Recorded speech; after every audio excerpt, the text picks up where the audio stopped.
Okay, hi everyone. Good morning. It's me, Vince, once again, and I'm back with another series. And this series is titled Breaking Family Generational Traumas. Now, for this series, I'm going to share my thoughts and my opinions and my realizations on some family generational traumas mostly relevant to Filipino families. Because of course, Pinoy man ta, Pinoy man ko. So, this is just probably to share my views and the things that I realize no, in our families.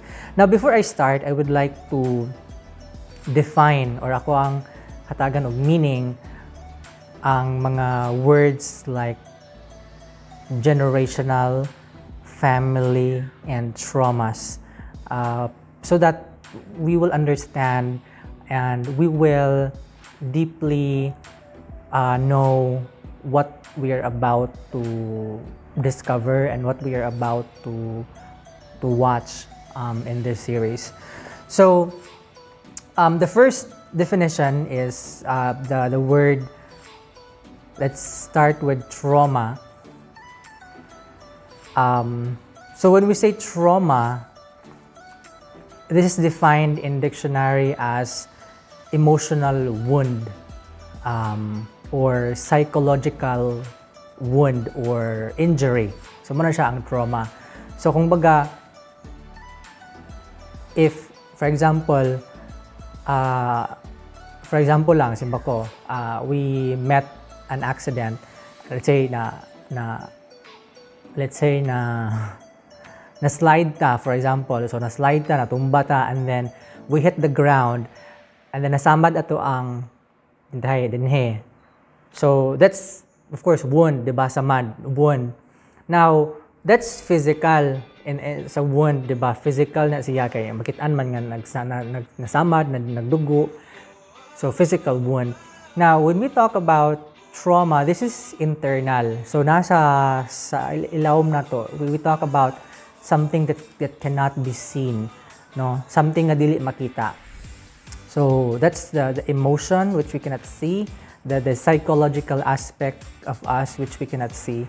So masamad po di ay ang ato ang emotional and psychological well-being, yes, and that's trauma. So so that's the wound that we don't see deep inside us. So muna siya ang trauma.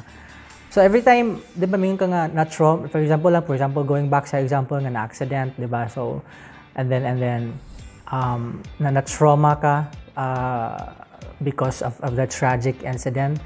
So another thing is kung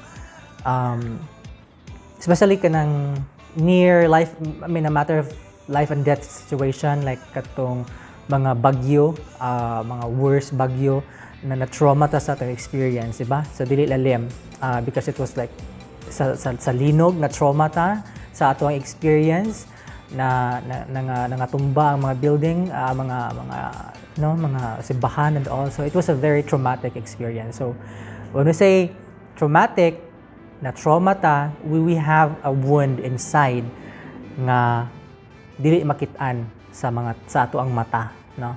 So that's trauma. And then another definition is a trauma could be naman yung trigger naman yung cause ang trauma. It could be an event that caused damage to our emotions and to our psychological aspects.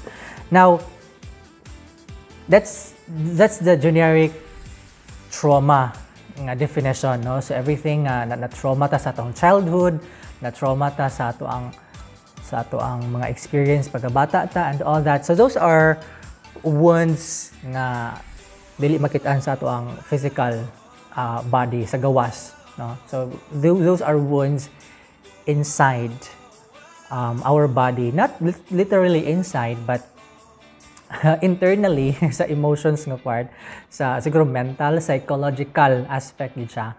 Now, I would specifically bring the word trauma to generational family trauma. So we'll just focus on traumas in our family from the generations and generations and generations of our bloodline, no, sa ato ang kaliwat, sa ako ang kaliwat, sa inyong kaliwat, or sa mga kaliwat sa families, di ba? So it comes from the first generation to second generation to third to fourth until our generation right now.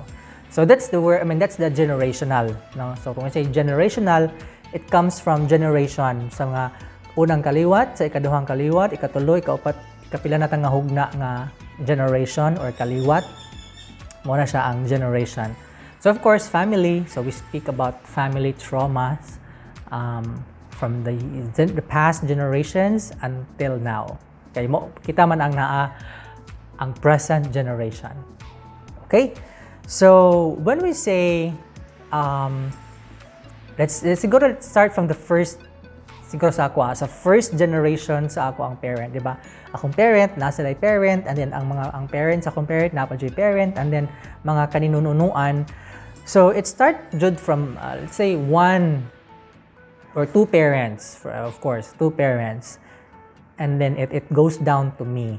So I don't know how many years back, but so ngayon na siya. Ang katong first parents nato, I don't know kung kinsa to sila, they transmit or na sila, when we say transmit, murabag na sila gihatag, na sila kung sa transmit murag imong ipasa, itunol nga kanang when you say genetics, no, genes kaliwat, di ba, genes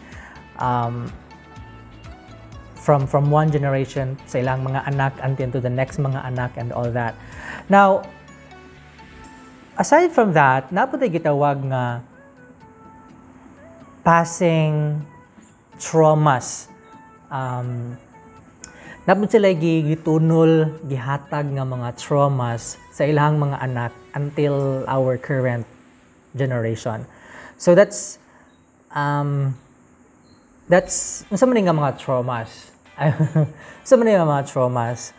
I will discuss my specific traumas in the next video, but just to say, for example lang, these traumas are challenges when it comes to parenting, challenges when it comes to family relationship.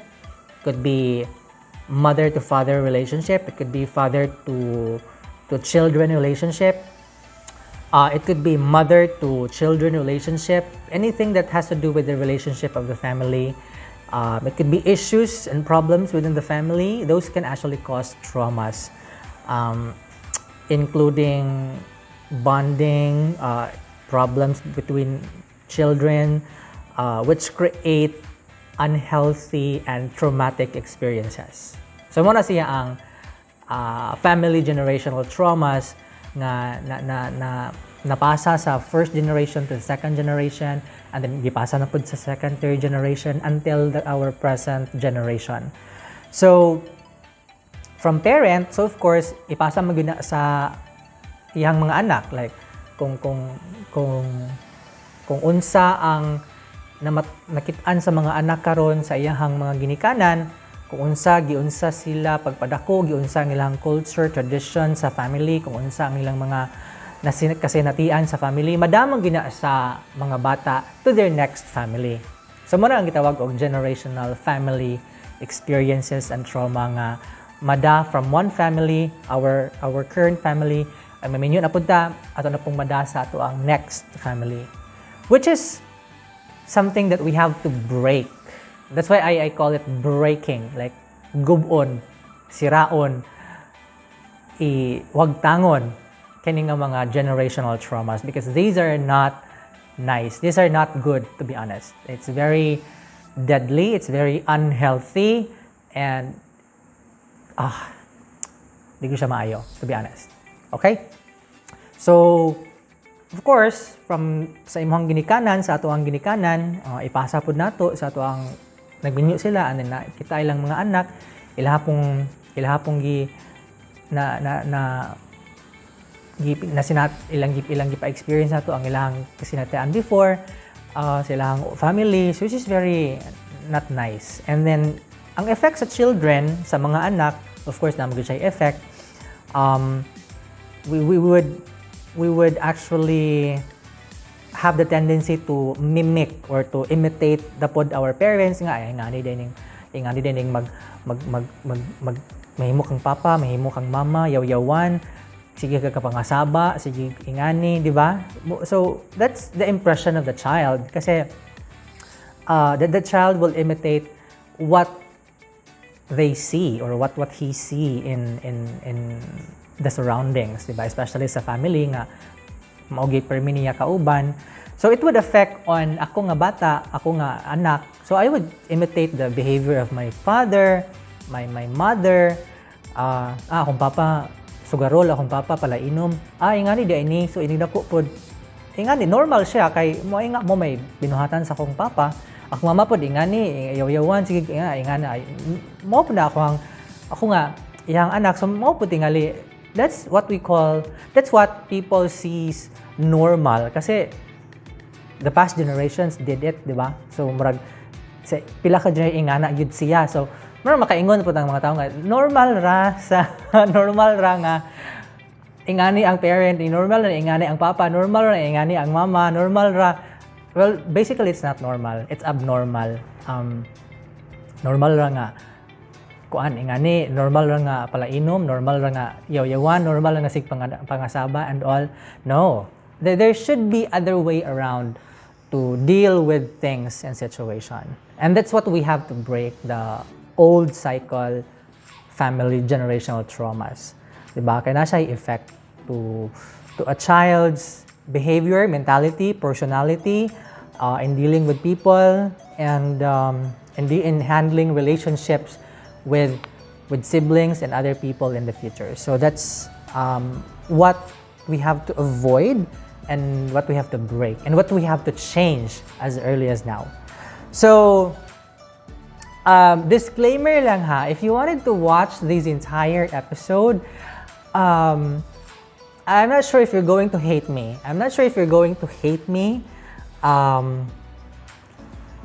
Or you're gonna love me. It's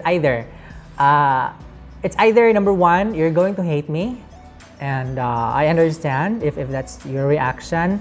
I understand if that's how you feel and that's how you react, but I don't have control over that. So it's just you, and I wish you the best. If that's what you feel, if you will hate me because of these things, or you're gonna either way, you can also probably love me or like me for opening these kind of things, or it could be you're just no reaction at all, or you just totally don't care. But I hope you will care because this is something to do with your next generation in your family, and we wanted to somehow live in a peaceful and harmonious family environment, no? Where love is the foundation of everything. So I'm going to end here for the introduction. It's quite long, and I hope that you will continue to watch the videos in YouTube. I'm going to upload it in YouTube because I'm not sure, I have some technical issues with Facebook. So I think it's better you watch it in YouTube, and yeah, so I'll see you there, and thank you so much, and I hope it's quite gonna be long, just to be honest. It's a very long series, and it's worth your time and reading. That's one thing I can guarantee. So maybe the episodes are kind of long, but you would learn something from it. Okay, so have a great day and you take care as always.